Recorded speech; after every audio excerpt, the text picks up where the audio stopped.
أعوذ بالله من الشيطان الرجيم بسم الله الرحمن الرحيم.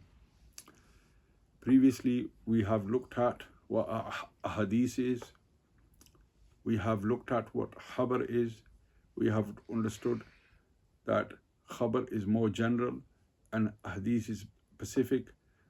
And what I mean by that is that it is specific to Hadrat Rasulullah sallallahu alaihi wa alihi wasallam. Khabar is more general, meaning it is used for other than Rasulullah, meaning the Sahaba and the Tabi'in in the general meaning. And then we had two divisions. We used khabar, so khabar can mean a hadith as well. And so we used khabar, and from khabar we made two divisions, which was khabar ahad and khabar mutawatir. And today we will be looking at khabar mutawatir. And so tawatir, it is mutawatir. What is mutawatir? What is the definition of mutawatir? And in the description box there will be a chart that you can look at. The chart is prepared by one of my students, Maulana Qadri Isa, and it has been uploaded by Maulana Naeem Saab. May Allah subhanahu wa ta'ala give him good health. They have been uploaded onto the Islamic Hub website as well. And so that if you have that in front of you, the rest of the definitions of a hadith and the whole chart, it would make it easy for you to understand if you have that chart in front of you. It is in PDF form, so I think you can print it off. So every time we look at a definition of a different type of hadith, there is always four items that you look at. You look at the definition, you have the linguistic meaning, the general meaning, what you find in a dictionary, and then you have the technical meaning, the meaning that the specialists of that science give to this particular word. So you have two meanings. You have the linguistic meaning and you have the technical meaning, but then you have the definition. Okay, so you've got the definition, and then you've got the meanings, two types of meaning: linguistic meaning, technical meaning, and then you have the conditions. Okay, you have the conditions. What are the conditions? What are the sharait? Okay, and then you have the benefits of it. Okay, how the hukam. Okay, the benefit of it. So inshallah, so just bear this in mind, all four items. Inshallah, when we start studying Nukhbatul Fikr, we will, and Muqaddimah ibn Salah, we will really open up on these. But this is very beneficial for you to understand these technical terms. So we have linguistically mutawatir. Mutawatir, it means continuity. What I mean by that is that something that is continuous along the ages. This is what mutawatir means. Mutawatir. And the technical term is hadith mutawatir is that hadith where there is a group or a large number of narrators narrating a hadith and it can be understood that they cannot be expected to agree upon a lie, all of them together, collectively together. So when there's a group of Muslims, a group of narrators saying the same thing, a person in his mind would never consider them to be liars, because it is impossible for so many people to collectively agree upon a lie, and especially when it is in the case of Kitabullah, or so it is in the case of Sharia, in the case of Deen, and something that is attributed to Hadrat Rasulullah sallallahu alaihi wasallam or the blessed companions. It is the human mind does not accept that a group can agree upon a lie. So this is the definition of hadith mutawatir, a hadith that is where a group or a large number of narrators narrating that hadith, they cannot be expected to agree upon a lie. So you have the linguistic terminal meaning, you have the technical meaning, and you have the definition. And now we look at the conditions. So what are the conditions that make a hadith mutawatir? What are the conditions that you have to fulfill to make a hadith mutawatir? And these conditions are four. There is four conditions.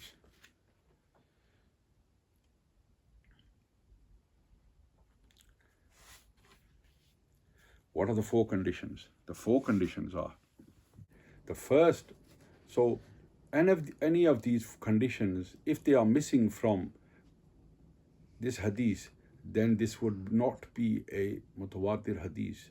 Okay, it can be anything other than a mutawatir hadith.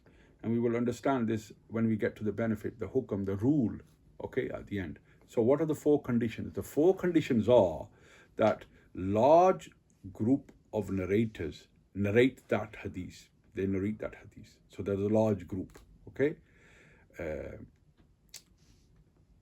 Inshallah, at the end, I'm going to discuss the large group, what the different scholars have said about what is a large group, how many numbers become a large group, okay? And a large group, so this is the first condition, that there must be a large group. The second condition should be that it is impossible for them to agree to tell a lie.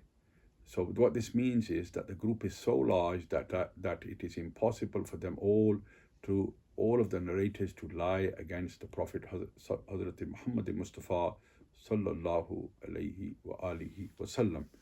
The third condition is that, and the first condition was, so there is this group, this large number must be in every single tabqa. And what does that mean?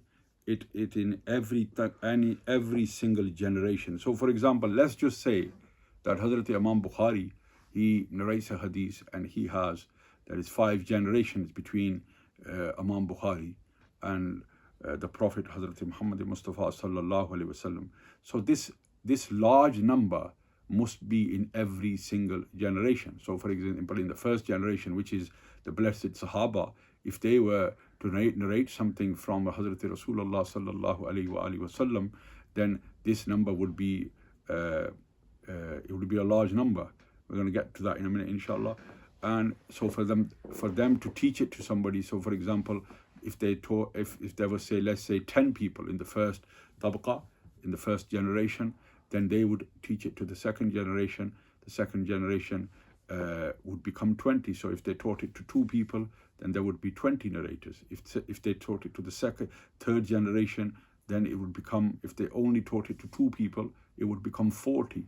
And then in the 4th generation, it would become 80. So if they only taught it to 2 people. But some of these Sahaba, their jobs were teaching. Alhamdulillah, they passed on this information with great care. And we are going to look at the numbers, okay? So inshallah in a minute. So the first condition is that the chain must have, in the chain, there must be a large group of narrators that narrate this hadith. And the second one is that it is considered that a large number of Muslims collectively do not collect upon a lie, okay? And it is impossible for all of them to lie, all of the narrators to lie against Hazrat Rasulullah sallallahu alaihi wasallam. The third condition is that this large number of narrators must be present in all of the tabqas. So third condition. The first condition, if this large group is not in every single tabqa, then it would not be a hadith mutawatir. So number 4 is that the person narrating the hadith must have witnessed the matter from Rasulullah sallallahu alaihi wasallam. And he doesn't use technical terms as an, okay? And what an means that it has been narrated, okay? It has been narrated. He doesn't use words like an. Rather, he would use haddasana, okay? That means he narrated to us, or he would say sami'tu, I heard it. So he would have witnessed this situation. Okay, then so this is the 4 conditions, and inshallah at the end we will look at the numbering of how many numbers, at least how many people, how many narrators should be in every tabqa. And this takes us on to the last, which is the hukam. So what is the hukam? What is the hukam? The benefit, the rule of hadith mutawatir. So once these 4 conditions are met, and we understand that this hadith meets the conditions of hadith mutawatir, the benefit of this would be that it gives the benefit of certain knowledge. And what does certain knowledge means? Ilmi yaqini, okay, as opposed to ilmi nazari. So by mentioning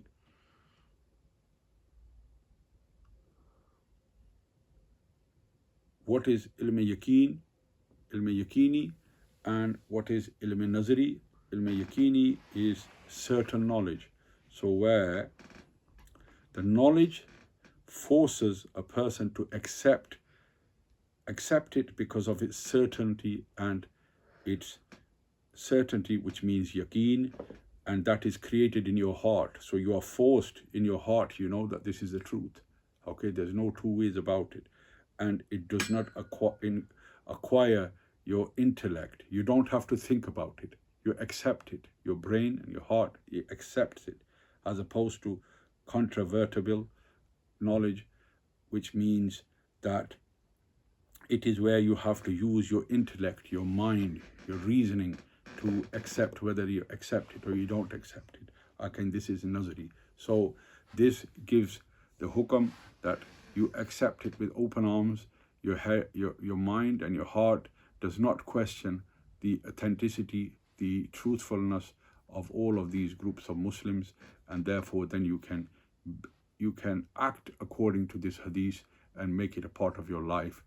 And this takes us on to the conditions, the numberings of persons, the narrators in every tabqa. And the scholars have written that there is many different opinions about this. One of the opinions is that, and inshallah in Nukhbatul Fikr we will understand these. So some say that this numbering should be at least 4, okay? So an analogy is that there are 4 witnesses required in, and the reason they give the 4 witnesses, they say, why is there 4 witnesses? They say that because there is 4 witnesses required in the punishment of adultery.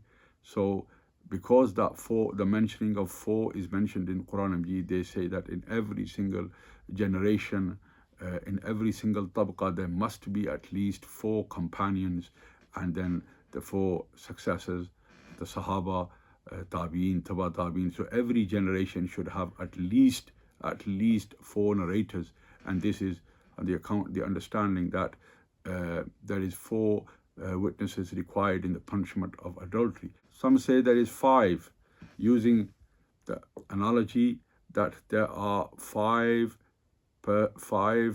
required in lan, okay?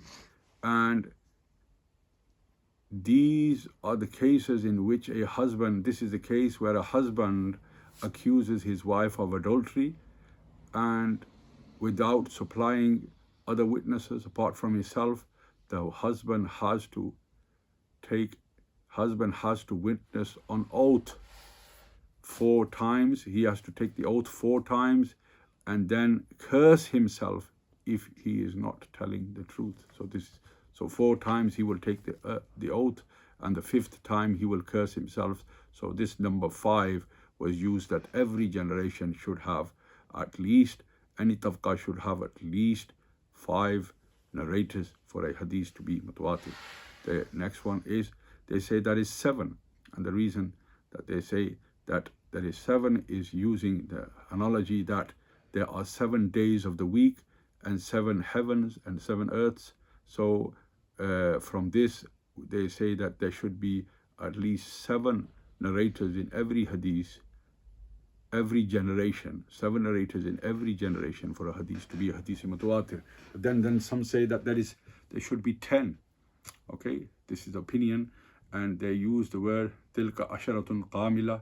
They use this, and they say that Allah subhanahu wa ta'ala says that there are 10 days complete. So these are 10 days complete. So they say that the number 10 should be used. There is other narrations, but for a beginner, if you say that there is at least 4 to 10, if you say at least 4, this would be hadith mutawatir, that there is four persons, or if there is 4 persons in every tabqa, every generation, from Rasulullah sallallahu alaihi wasallam to the person narrating the hadith. For example, if it was Imam Bukhari, and say one of the smallest chains that Imam Bukhari uses is about 5. There is other chains which there is a larger numbers, larger generations, but the shortest generation that he uses is 5, and there is in every tabqa there must be at least 4 narrators narrating that hadith. There can be bigger amounts, but there should be only 4, at least 4 in every generation. There is 2 types of hadith. Hadith mutawatir has 2 divisions. One is called mutawatir lafzi, and one is called mutawatir manwi. What is mutawatir lafzi? Mutawatir lafzi is where the wordings of the hadith and the meaning of the hadith are exactly the same. Okay, the words and the meaning are exactly the same. And this is, for example, the famous hadith that a person who deliberately associates a lie or attributes a lie to Hazrat Rasulullah sallallahu alaihi wasallam, says, somebody who attributes deliberately a lie towards me, may his place be in the hellfire. He has made his place in the hellfire. Okay, so this hadith was narrated by more than 70 Sahaba. May Allah be pleased with them all, and they all narrated this, and their words did not differ, nor did the meaning differ. But then you have a hadith mutawatir manwi, which is that when the words are the same but the meanings are different, okay, or where the words are different but they have the same meaning. And this is like, for example, lifting up your hands at the time of dua. Although the dua was done by Hazrat Rasulullah sallallahu alaihi wasallam in many different occasions, so we understand that the dua, lifting up the hands, although the wordings were not the same, but in meaning they all were similar, that lifting up the hands at the time of supplication, it is sunnah of Hazrat Rasulullah sallallahu alaihi wasallam. So therefore, in meaning, it is hadith mutawatir. So, for example, if in one particular sitting, Hazrat Rasulullah sallallahu alaihi wasallam, he lifted up his hands in the time of supplication, but there were not enough persons to reach on that particular occasion, there was not enough companions to narrate, and it doesn't meet the first and second condition of hadith mutawatir. But in other situations, it is proven that Rasulullah sallallahu alaihi wasallam did lift up his hands at the time of supplicating in the court of Allah subhanahu wa ta'ala, and there's another occasion, third occasion. So collectively, all of these occasions, the Sahaba that narrated, if you collect them all in meaning, this hadith reaches the requirements, the conditions of hadith mutawatir. Therefore, it is a hadith mutawatir, but it is mutawatir manwi, mutawatir in meaning and mutawatir lafzi. This concludes And inshallah, in Nukhbatul Fikr, when we study that, inshallah, we will really open up and discuss all of these items. May Allah subhanahu wa ta'ala make understanding hadith easy for us all, so that we can understand the teachings of Hazrat Rasulullah sallallahu alayhi wa alihi wa sallam. Subhana rabbika rabbil izzati amma yasifun wa salamun alal mursaleen. Alhamdulillahi rabbil alameen.